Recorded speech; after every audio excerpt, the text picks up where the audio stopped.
Hey folks, Machinery Pete here. I've made my way to Pewamo, Michigan today. We're out here doing some filming for our Machinery Pete TV show, and this is Albert Steenblik, Steenblik Dairy Incorporated, online farm retirement auction August 8th by Pewamo Auctioneering. And Albert, thank you so much for your help with our TV filming today. All right, you're welcome. And you think I might be able to twist your arm on that whole deal now that you're retired? You come help Machinery Pete a little bit? Yeah. Okay. All right. Well, Albert, you have an amazing line of tractors here behind us. Let's tell the story first, though. You actually moved to the U.S. from the Netherlands not quite 30 years ago, 1994. Yeah, 1994, yeah. Okay. And what precipitated the move to the U.S.? Oh, we got bought out by the kind of the environmental organization, Nature Monuments, that preserves and conserves all the castles with all the farms around it, and they want to keep that for the next couple of 100 years. And so where I grew up, there was a baron and his two sisters, and none of them got ever married, so the whole Van Westerholt family kind of deceased, passed away, and that was it. So then Nature Monuments came into the picture, and so we rented the farm from them, I think, since 1980 or something like that. And yep. So then one day they were cutting some trees, and I and I seen you know, how everything's then already, what they were thinking about farmers. And you got to remember, these people love a tree more than they love a farmer. Yeah, right. Oh, that's right. That's a good right. Yeah.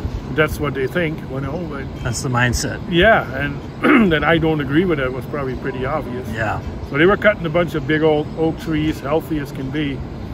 And I said, you know, guys, what are you doing? I said, these trees are all healthy, and they don't belong in that kind of a fence row landscape. You know, they have to get out. I said, my God. I said, just give me money. I get out of here. You'd had enough. Yeah. So about 2 weeks later, they came back and they asked me, hey, remember what you said a couple of weeks ago? And I was just blowing off steam then. Yeah. And I said, well, no, not really. He said, well, you said something about maybe you wanted to leave. So he said, just start. And if you still think that way, maybe you come up with something. What do you want for it? And that's how it got started. And then they went, organizations like that, they live from subsidies from the province, from the government. So it took them a year and a half to get it all together, and that's when we said, and that's when you have to say yes, you know, and then we did. So not an easy. And then here we are in Pewamo, Michigan. Not an easy thing to jump across the pond. No, it wasn't easy, and I mean, there's a couple times. See, the thing is, once you do this, there's no way back either, or going broke and go back. Right. Well, I wasn't planning on doing that. Right. But I thought a couple of times, my God, what I get myself into. Well, but I guess that makes you, kind of motivated. Makes you better, you know. Yeah. And all the stuff that we've done over the years, because there was a couple guys that were in this area, they were milking 400 or 500 cows already, and I thought, man, if I could do that, I got it made. Yep. But we excelled in everything except equity, so yeah. It took me a little longer than I thought, but we got there. So. But you built an amazing dairy operation here. Yeah, it's I think it's something to be. Yeah, I dare to say that I'm proud of that. You know, well, you should be, Albert. All the investment in the community and the employees you've had, and all the employees, and really some good employees. You know, and it's been a hell of a ride. I mean, I can honest to God say that. And 30 years. The American dream, right? You've lived it. You rolled up your sleeves and built it. And hats off to you, Albert. It's and your facility here is span around, folks, but an amazing facility here in Pewamo, Michigan. And Pewamo is not very big, is it, Albert? No, but we got a golf course and we got a huge sawmill. And so, hey, there's a few things we got here. Yeah, I saw the golf course driving in. And then there's a huge sawmill just a mile south of the dairy. Okay. So it's, there's a couple of big businesses out here. So. And let's talk about your tractors behind you, Albert. Wow, that 7R 290, I think, like 50 hours on it, a 23 model? Well, so we do a roll, and then we determine we estimate how many hours we put on there. Sure. And then the dealer wants it about as close as they can get to it. Right. And I think with the chopper we were like 50 hours over, and then we said no. We figured an hour price, so 50 times $400, 20 grand. So now you got a tractor that you're 100 hours under. Sure. At you know, or 50 hours at 50, you know, and then that's how you kind of play with that a little bit.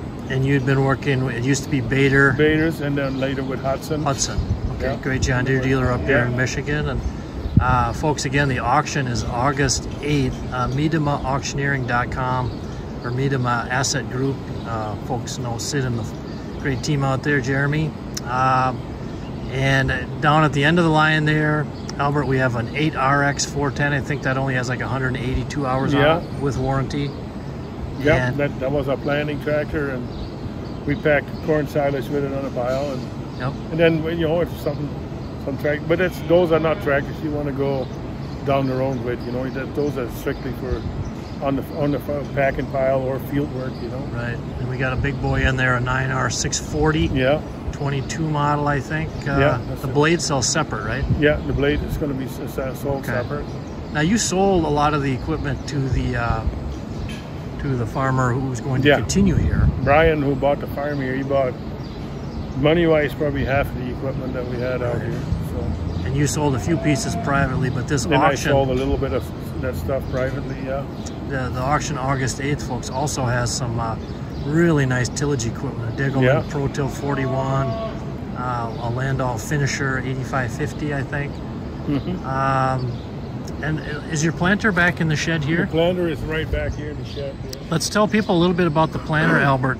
It's an 08 It's an 08 planter, and it's a John Deere 16-row? 16-row planter, and it had everything on it. And in I think it was in 17 or 18, we stripped it completely, put all new electric wiring and hydraulic on it, the electric harnesses, everything's brand new and all precision planting. Okay. And you can go, this is high speed, you can go 10 miles an hour with it. It's a 1770 NT? That was our, we planted 3,000 acres, 3,200 acres of corn with it for the last couple of years. So, and it's all ready to go because we got it all. This winter they went to the shop again here at home. Right. And then we got there's quite a bit of parts that come with it. That's the same with the soil finisher. There's a bunch of shovels and stuff that comes with that. You know, so. Nice guy farming 1,000 acres, boy. That's a pretty good planter right there, huh? I think so. I mean, if you compare it to what the new one, and that planter, if we wouldn't have sold it, that would have been, that planter would have planted 3,400 acres of corn. You know? Sure. And it still would. You know, you go through it, he's probably spent 15,000, you know, maybe 20. I don't know what is all wore out. Now, folks, I'll shimmy this way a little bit, Albert, and I'll try to get a longer shot. But, folks, they're very unusual items, unique on the sale here. I believe they are, is it Pecan? Is that the manufacturer? Yeah, Pecan, that's built in the Netherlands. Built in the Netherlands, and I think there's 5 boxes? There's 5 boxes, and 2 of them are interchangeable. That's why these chopping boxes are sitting on stilts. Okay. And then we got stilts for the manure tankers, and we put them on stilts, pull the quad axle away from it, and put it underneath there, under the boxes, and we can go chop with it. And that's been a pretty good setup for you guys here? Yeah, we've had them for the last... Are they 16 models? 16. We've had them for the last 6, 7 years. Well, folks, I think in 2019, I don't think we would have got anything out of the field without that. We've had several wet falls last year. Yeah. And it's just great. And you know, at corn at 35% dry matter, you can easily put 30 to 33 ton of silage in it. So that's why we had all these 8R410s. Well, they're, again, 2016 model Pecan 2500 CFs, I think is the model? 2,500 cubic feet. Okay, gotcha. Yeah. So 5 of them selling again August 8th, folks. Check out MiedemaAuctioneering.com.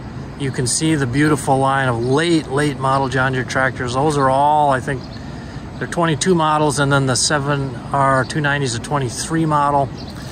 We got some beautiful tillage. It's going to be quite a sale, Albert. Yeah.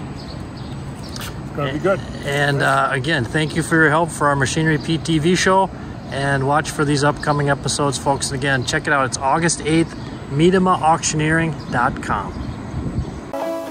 Your next piece of equipment is on MachineryPete.com. Search equipment from dealerships across the country to find what you're looking for. Only on MachineryPete.com.